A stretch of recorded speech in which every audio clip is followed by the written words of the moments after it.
Hello friends, how are you. कैसे हैं आप सभी लोग। आप सभी लोगों का अपने परिवार एग्जाम्पल के इस ट्रिक्स एंड कॉन्सेप्ट के चैनल में हार्दिक अभिनंदन, स्वागत। आज हम लोग बेटा एक बहुत ही यूनिक कॉन्सेप्ट पढ़ने वाले हैं। मे होप कि आपने शायद ये नहीं पढ़ा होगा, क्योंकि जनरली आप लोग सिर्फ एनालॉग क्लॉक तक रुक जाते हैं। डिजिटल क्लॉक आपने देखा है, लेकिन एग्जामिनेशन में इस पर किस तरह से किस प्रकार के बेस्ड क्वेश्चंस बनते हैं वो आपने कभी नहीं देखा होगा। तो चलिए लोग बच्चों, आज हम लोग बात करेंगे डिजिटल क्लॉक की। डिजिटल क्लॉक में क्या कुछ खास होता है जो कि एग्जामिनेशन पॉइंट ऑफ व्यू से इम्पोर्टेंट है बेटा। उसको समझने के लिए हम लोग सीधे प्रश्नों की बात करेंगे और सीखेंगे कुछ नया। चलिए बेटा, पहला प्रश्न अपना आज स्क्रीन पर है और आप लोग इसे समझने का प्रयास करेंगे। What will be the time of line segment in the digital clock at the time of 5:20, यानी 5:20 पर बेटा, 5:20 पर जो टाइम होगा अपना किसमें, डिजिटल क्लॉक में, वो उस टाइम पे लाइन सेगमेंट यानी कि रेखा खंडों की संख्या कितनी होगी, आपको ये बात बतानी है। तो आप लोग जरा सोचना कि सर आपको इसमें रेखाखंड की आप बात कर रहे हैं, रेखाखंड तो हमें इसमें कुछ दिख नहीं रहा है, हमको रेखाखंड तो दिख नहीं रहा है। रेखाखंड जो पार्ट होता है वो तो ज्योमेट्री का होता है बेटा, ज्योमेट्री का तो पार्ट होता ही है, लेकिन यहाँ पर भी जो डिजिट्स होते हैं वो लाइन सेगमेंट में डिवाइड होते हैं।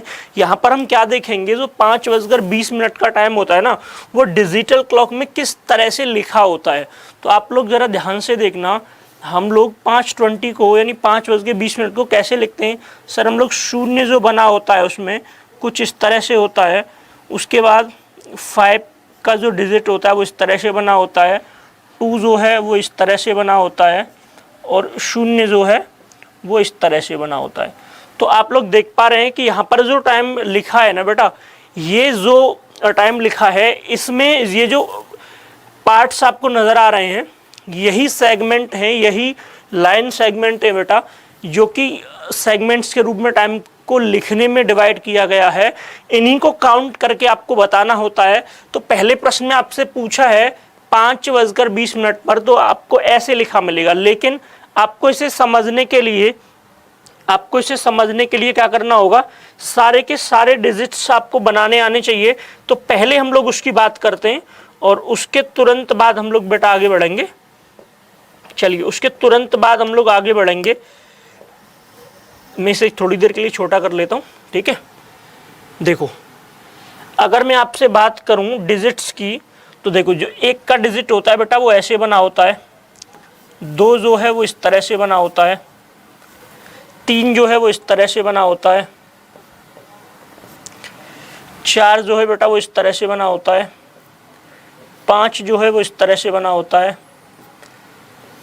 6 की जो स्ट्रक्चर होती है बेटा वो इस तरह से आपको दिखेगी, 7 की इस तरह से दिखेगी, 8 की इस तरह से और 9 की इस तरह से। बेटा बोल रहा मैं 10 भी बना दो। सर बेटा डिजिट की बात कर रहे हैं हम लोग। डिजिट की शुरुआत 0 से होती है और कहाँ तक रहते हैं, 9 तक, ठीक है। यहाँ से अपना डिजिट शुरू होता है 0 से और कहाँ तक जाता है, 9 तक।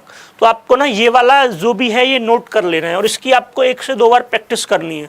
आप लोग जब क्लास के ड्यूरेशन में ही नोटबुक निकालिएगा और उस नोटबुक पे आप लोग इन्हें लिख लेंगे 0, 1, 2, 3, 4, 5, 6, 7, 8 की स्ट्रक्चर कैसी होती है। देखो 0 में मैं अगर लाइन सेगमेंट की बात करूँ तो सो 2 इधर नज़र आ रहे हैं मुझे, 2 इधर नज़र आ रहे हैं मुझे और 2 इधर नज़र आ रहे हैं, ठीक है। देखो एक यहाँ पे, एक यहाँ पे, एक एक एक एक, तो यहाँ पे टोटल कितने नजर आ रहे हैं सर, इसमें मुझे टोटल लाइन सेगमेंट नजर आ रहे हैं 6, इसमें 6 नजर आ रहे हैं मुझे। अब बेटा एक जो डिजिट बना इसमें कितने नजर आ रहे हैं सर, इसमें मुझे 2 नजर आ रहे हैं। इसके बाद यहाँ पे जो 2 है बेटा इसमें कितने नजर आ रहे हैं, 3 ऊपर 2 नीचे, इसमें 5 लाइन सेगमेंट नजर आ रहे हैं मुझे।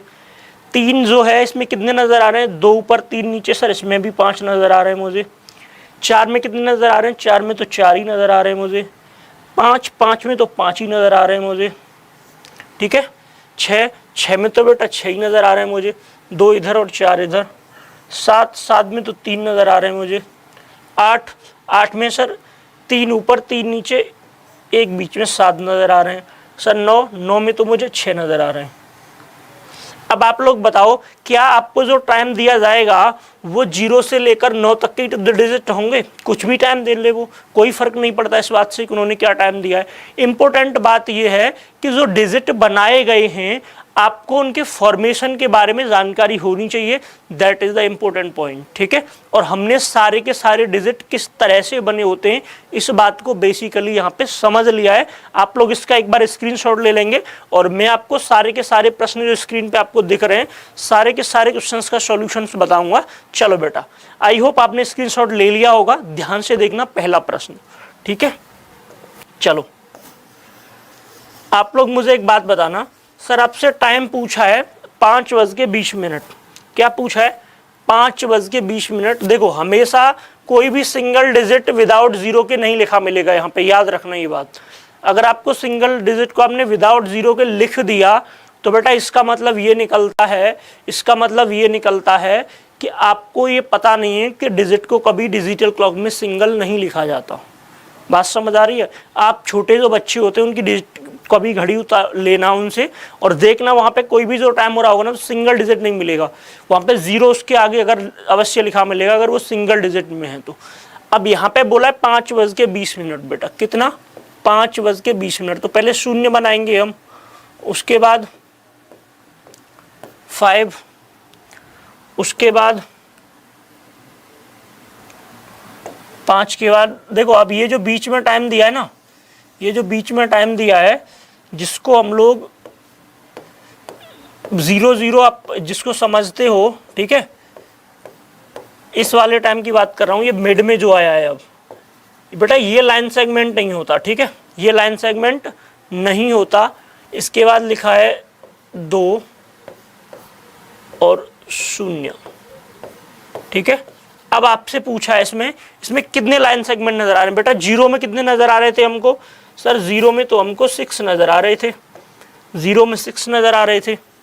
बेटा आप बताओ 5 में कितने नजर आते? सर 5 में तो 5 ही नजर आ रहे थे, जोड़ दो इसमें। अब देखो ये लाइन सेगमेंट नहीं है, ये वाला जो पोर्शन है आपको सिर्फ मिनट और घंटे बताता है कि ये वाला टाइम मिनट है और ये वाला टाइम घंटा है। बस ये इसके लिए गैप बताने के लिए आपको यूज होता है। उसके बाद 2 जो है उसमें कितने नजर आ रहे थे? सर 5 नजर आ रहे थे। उसके बाद 0 में सर हमको नजर आ रहे थे 6। चलो जोड़ दो, 5 और 5 10, 6 और 6 12, टोटल जोड़ोगे तो कितना हो गया? 22।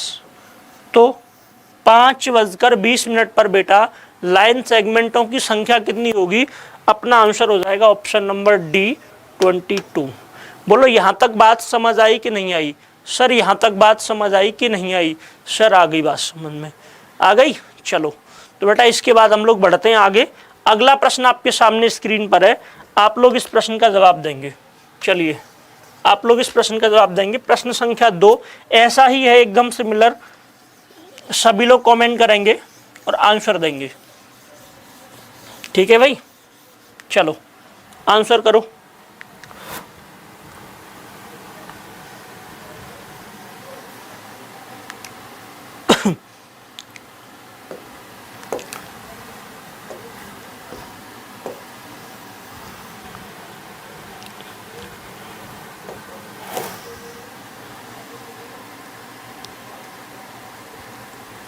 आप लोग आंसर करो।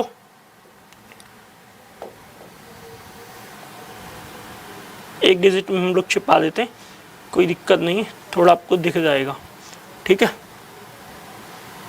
आपको दिख जाएगा, ये ज़्यादा इम्पोर्टेंट बात है। दूसरे प्रश्न का आप लोग आंसर दो।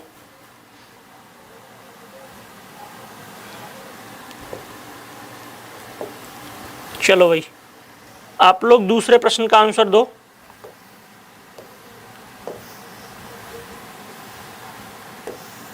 ये मैंने आपके लिए नीचे लगा दिया और इसको मैं सेलेक्ट करता हूं आपके लिए ऊपर, बस।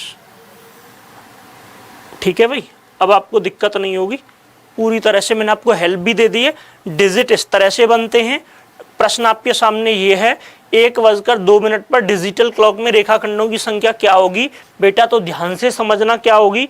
देखो यहाँ पर लिखा है 0, और 0 को हम लोग कैसे बनाते हैं सर, हम लोग 0 को इस तरह से बनाते हैं। उसके बाद लिखा है 1 को हम कैसे बनाते हैं, उसके बाद लिखा है 0 को हम लोग कैसे बनाते हैं। उसके बाद लिखा है, उसके बाद लिखा है 2।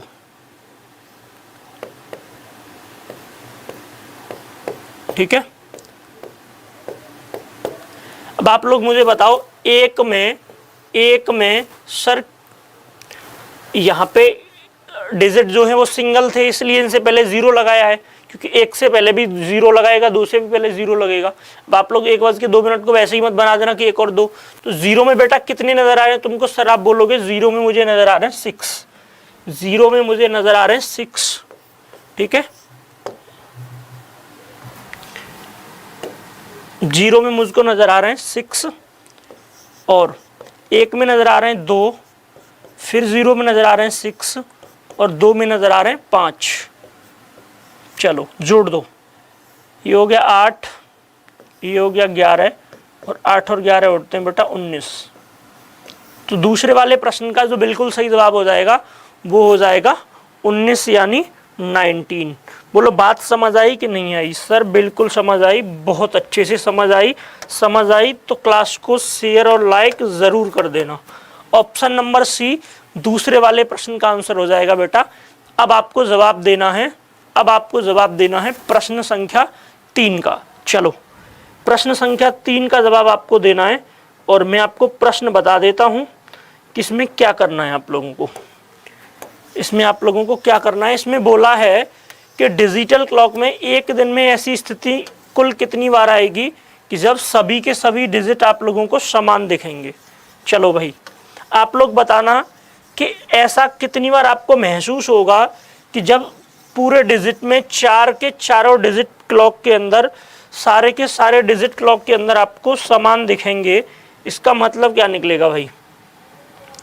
इसका मतलब ये निकलेगा सर, यहाँ पर जो कहा गया है ना कुल सभी डिजिट समान होने का मतलब है कि या तो पूरे क्लॉक के पे 3-3 होने चाहिए सारे के सारे, 4-4 होने चाहिए सारे के सारे, यानी ऐसी कुल कितनी स्थितियां बनेंगी कि सारे के सारे डिजिट क्लॉक में इक्वल आए। ऐसे कितना टाइम आएगा?